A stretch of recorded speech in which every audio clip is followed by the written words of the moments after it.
What is going on, YouTube? It is Primitive here, and today I'm going to be bringing you another BT7 match from one of our most recent locals. Today we are going to be having Bond of Friendship on the left, and on the right we will be having the Cherubimon decklist profile. Now, as you can see, the player on the left did put their hand to the bottom and then drew 5 cards, and that is because today at this local we are testing the mulligan and side deck rule, so they did go ahead and use that mulligan there, and it looks like the Cherubimon player was going to go ahead and just keep it. So we're going to go ahead and Digivolve up into the Madoki and double Spark up to 2, and then go into the Korikaku for 3, putting the opponent at 1. So that was a lot of investment turn 1, already down 2 Hammer Sparks just to get the Korikaku out, but can go ahead and swing, and it does survive, and then we're going to follow it up with a mat. So if we see a Gabumon next turn, we could get some pretty good value going out of that, but looking in hand, there's just a Bond of Friendship and a Korikakumon. So looking before they mulligan, I think they had Matt, Davis, and something else. I may have considered keeping that and just playing the Davis out and searching and try to get that going, but mulliganed into not the greatest hand, and expending the double Sparks early also isn't going to be the most amazing, but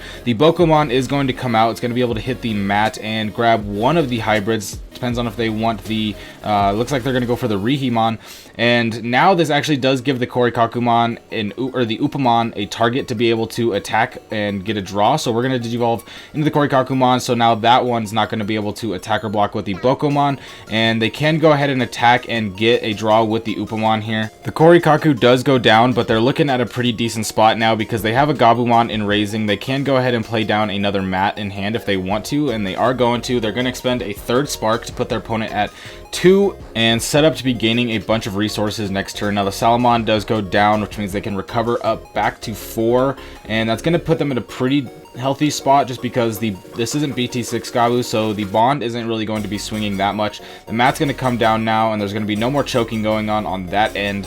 Now, I'd be interested to see if they want to go into Bond here, just because they can get the EX1 Gabumon inheritable to go off and get some search, but they are going to have to trash their security. Gabumon does live, hitting another Analog Youth here, going to be able to grab the Rebelli, trash a Blinding and a Cutemon, and then we're going to go ahead and play the Howling, get down to make it so the Bokomon once again is not attacking, and then play out another EX1 Gabu. This is fine because there is the BT6 Gabu in hand with a third mat and the Bond of Friendship, so kind of just has the full Bond of Friendship package in hand, and so just going to play out these Gabumons to put some extra pressure on the board, and they're definitely looking in a really good spot here because if they do go into an ultimate here and they don't go into the Cherubimon, then it will be threatened to be bottom decked by this unsuspended Gabumon right now. But they do go into the Truby, which is good because now it's relatively safe, and they're going to be able to bring back the Koichi, and they're going to be able to pop both the Gabus on the board, and they're going to be looking at not the worst position now. Being able to Digivolve and clear off a couple of those rookies did really change the tide here, because those Digimon being able to threaten either Bond or just being able to swing in for extra checks and potentially go into hybrids may have been just a little bit too much pressure, but they're able to clear that off. Now the Salamon's going to swing in, does go down, get another recovery there, so kind of just stabilizing a little bit here, but the Bond in the back is definitely very threatening. Going to be able to gain 3, draw 3 with the mats next turn, something we are all very used to from the last format. Unfortunately, a little bit of glare on the Discord pile here, but I do believe they just swung into 2 Kumamons back to back. Now going to be able to swing in, hitting the Bond, so we'll be going down, but we'll gain a memory with the Koichi. Going to be able to swing in, will survive, going to play the Deathclaw to pop, and if there's a Bushi in the trash, it can just come out and go for game. There's the Bushi, going to be able to swing in and take game 1. So Cherubi doing Cherubi things there. I think this deck is super awesome, being able to get all these Bushis out like that. I think any deck that can make unorthodox use of Bushi Agumon is a really cool deck in my opinion, and this is definitely one of those. So gonna start off with the Koichi, gonna be able to draw 1, discard 1, and starting with the EX1 Gabu into Davis, just revealing 3 Bond of Friendship. So I guess what you're going to be taking Bond of Friendship there. Now, that's not the worst thing, just because you're probably only going into Bond once maximum this set. So putting the bottom ones, or the other ones to the bottom, means you're probably just going to clunk a little bit less. But that was still a pretty funny Davis regardless. So going to be able to swing in here, get that check in. We did see last turn the Bushi swing into the Ice Wall, and obviously that is the only Ice Wall, so it is pretty good information to see that that is now gone for the Cherubimon player. And we see the Tommy coming out here, so going to be able to strip the bottom of the Bushi, but most importantly with that Tommy, if you pair it up with the Korikakumon, you're going to be able to stall a lot, and versus a deck like this where there are a ton of rookies, you can probably get that to go off quite a bit. Bushi's going to swing into Matt, so now having just all kinds of tamers out, and that Matt's going to really help be able to give the Bond player a bunch of resources, of course. So think about what they want to do here on the Cherubi end. After a little bit of thought here, looks like they're going to go ahead and commit down the mat and go ahead and grab back one of their hybrids. No rookie to put on top of the Upamon, but I don't think that's too big of a deal because once they get the Cherubimon going, they'll be able to get a lot of these Bushi rookies going, but going to be able to Digivolve with the Korikaku. The Bushi's not going to be able to attack or block, and now Kari's going to come out, so another free tamer for the purple player, but one that might not be the most impactful. We will have to see. Obviously, the Kari being able to gain memory on the opponent's end is going to be pretty good, but unless they put them down to 0, it's going to be a little bit less impactful. And obviously this list plays multitude of Hammer Spark, so Kari's a little bit easier to play around, but still getting that tamer out is going to be really good. It's going to power up your Schwartz. It's going to give you another target to go on top with hybrids out after your Koichi, and just like I said with the Schwartz, there it is, the Kari coming out, so now you have 3 targets, going to be able to get 3 Digimon cleared off the board right there. So now think about what they want to do. They can promote the BT6 Gabu here and go ahead and get game 1, draw 1, and then they're going to go ahead and just go into Bond, going to trash the top 2 security, and they'll be able to bottom deck the Bushi, which is going to be relatively good, just considering the fact that now they won't be able to bring it back with the Cherubimon. They're going to be able to swing, unsuspend, swing, unsuspend, swing, get those 3 checks, and now let's see, the Kari is going to go off, put them at 0, so now they would need 2 Hammer Sparks to go in for a hybrid win this turn, but unless the Cherubimon player can actually go double hybrid, gain the memory here, I don't think they're winning the game, because next turn you're going to be able to go to 3 with Davis no matter what, and as long as you have a hybrid, you will be able to just go for game. And obviously the Gabumon out here is going to be threatening to be a Digimon that can just swing in or potentially go into another Bond of Friendship if there is a 4th one to be grabbed, since the other ones were put at the bottom. And then Analog's going to come out, and it's going to just mill 3, nothing to hit, and that is quite unfortunate. That's definitely not what you're trying to see off of that card, and that might be a little bit rough because I think you were trying to hit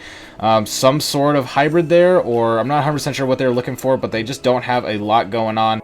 Looks like we're going to go ahead and commit Calling of the Darkness here to grab a couple cards back, but I don't think it's going to matter too much. Ooh, actually the Blinding Ray might change that, because now you're going to be able to have the memory to go up into a hybrid on top of the Koichi here for 2.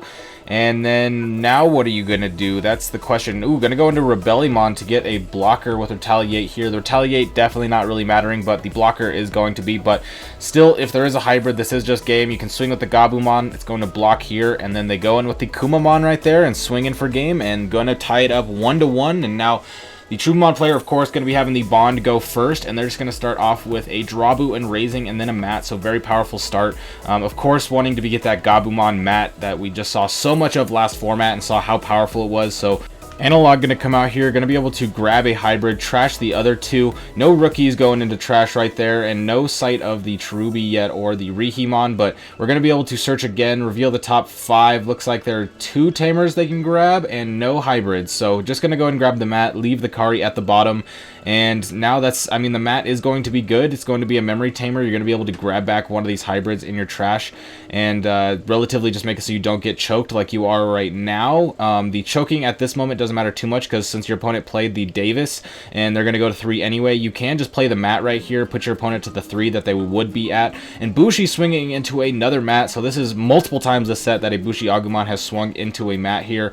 And then going into play their own Mat, so a couple Mats coming out on the board this turn. Gonna hatch the Upamon, Digivolve into another Draw Gabu. Not sure if they're just missing any other Gabumons, but usually not the Gabumon that you're trying to Digivolve into in Raising, but of course it's better than not having any Gabumon. Another Drabu coming out here just to cycle, and let's see what they want to go for. I would assume that you'd want to try and go on top of a hybrid this turn, just because you would have been able to get rid of the Bushi, get a little bit less damage going. Obviously they kind of want the Bushi in the trash to bring it back with Cherubimon, but Cherubi's not coming in anytime soon, and you would have been able to stop this attack coming in. But it's going to go down to the Kumamon here, and we'll see if they want to swing in with the Bokomon or if they just want to keep it chilling on the board. Looks like they are going to swing in, hitting another Kumamon, so I'm pretty sure that's like the 5th or 6th Kumamon that's come out of the Bond security this set, so the Kumamon's definitely found a home in that security. Gonna go with the Koichi, gonna be able to draw 1, trash the Wyvern's Breath, a card that Not going to be too helpful in your hand because you want it in security to pop your opponent's Bond of Friendship, but when it's in your hand, it's going to be relatively useless because Bond of Friendship obviously is going to be deleted at the end of the turn. So good discard there. Think about what they want to go for here. I would assume that they would either want to clear off the board here or want to try and go for some sort of defense, just because with the 2 Digimon on board, being able to swing for 2 checks plus the one in the back, potentially going into Bond, and the hybrids, there's just a lot of pressure going in. So see what they want to go for here. Looks like they're considering the Bond of Friendship, which is very scary because that could definitely backfire since you only have 2 security left and your opponent has a Digimon in raising. If you don't win this turn, you are just kind of hurt. Double Spark up to 7, sure, why not? Gonna be able to Digivolve into Bond, trash the top 2, Korikaku, and another Bond going away. We're going to swing on Suspend, hope that they don't hit the Schwartz in security. Gonna hit the Wyvern's Breath, which is going to take it out, and no hybrids in hand, and they scoop it up. So yeah, as much as they could have potentially gone in right there with 3 security left, even if the Bond got the second swing and the 2 Digimon on board did swing, they weren't going to be able to get that final check without a hybrid. So all those hybrids and security really coming back to slow them down, making it so they don't have a win condition there. And they would have needed 2 hybrids once that Bond of Friendship went down anyway. So without having the 2, there was no win condition as it was. But they definitely tried to go for their win condition with the Bond there, but wasn't able to hit it. But with that being said, if you enjoyed, be sure to like and subscribe because I'll be bringing you even more BT7 content. I hope you all have a great day. I'll catch you next time. Peace out.